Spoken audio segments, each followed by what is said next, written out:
still in the book of Job, and I hope you had a good weekend. I hope you had a great Valentine's Day today, and I hope your team won in the Super Bowl. I didn't have a favorite, so I just enjoyed it. A wonderful football game that was well played by both teams.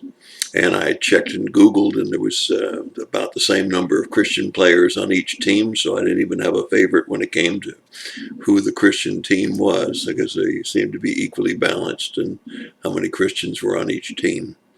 Nevertheless, today we're going to be looking at Job's reply to Eliphaz. Now you remember that Eliphaz and Bildad and Zophar came, and they came with a purpose. You'll find it back in chapter 2, verses 11 and following. They made an appointment because they heard about the calamity that had come into Job's life. They made an appointment.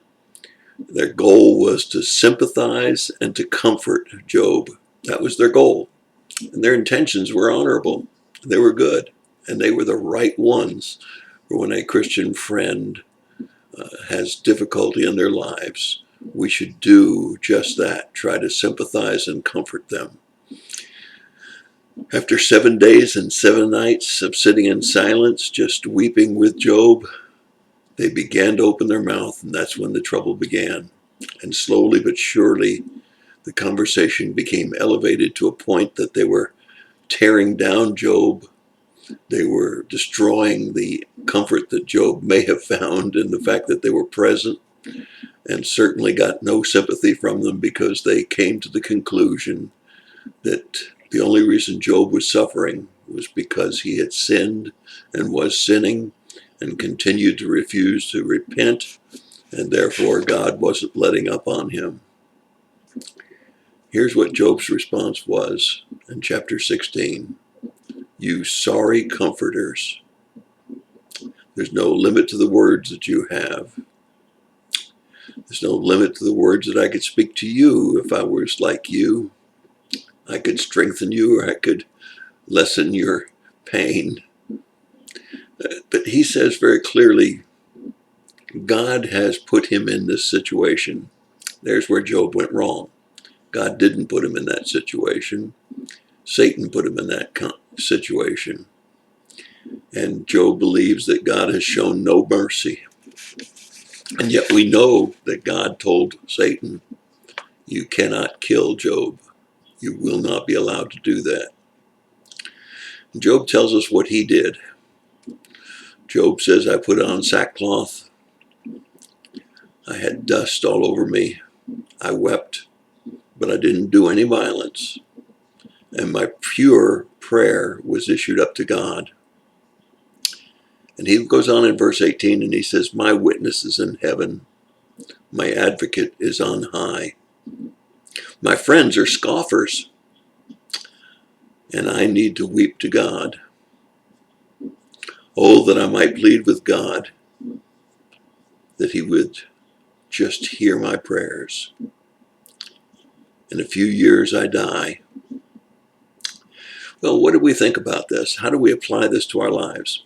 Well, look at how they came with honorable intentions to sympathize and to comfort. Look what they did. They increased the pain and the suffering of Job. Job was wrong about God causing it. Job was right about his friends adding to his sorrow. Job is right to call on God. And Job is right to say that his hope, his witness is in heaven, and his advocate is on high. There have been times in my life and during my ministry that I was misunderstood. Sometimes I was falsely accused. And sometimes people had bad things to say about me. But one thing I can honestly say, I don't think I ever missed a night's sleep because I had believed that I had done anything wrong. I knew that God knew the truth, and that I could find comfort in that. That God knew my heart. And if I hurt anybody, I never did it intentionally. That was never my goal. And many times I put myself and my family in awkward positions because I didn't want to hurt somebody else. It's a wonderful thing to be able to go to bed with a clear conscience. It's a wonderful thing to be able to know that you've done your best. And even though you're misunderstood, or even though you may have done something that you unintentionally did, that you sleep well because you know that your witness is in heaven and your advocate is there and he knows all the details. Yesterday, several pastors that we watched on television and heard in person talked about forgiveness. I hope that if anybody feels that I've wronged them, that they'd forgive me.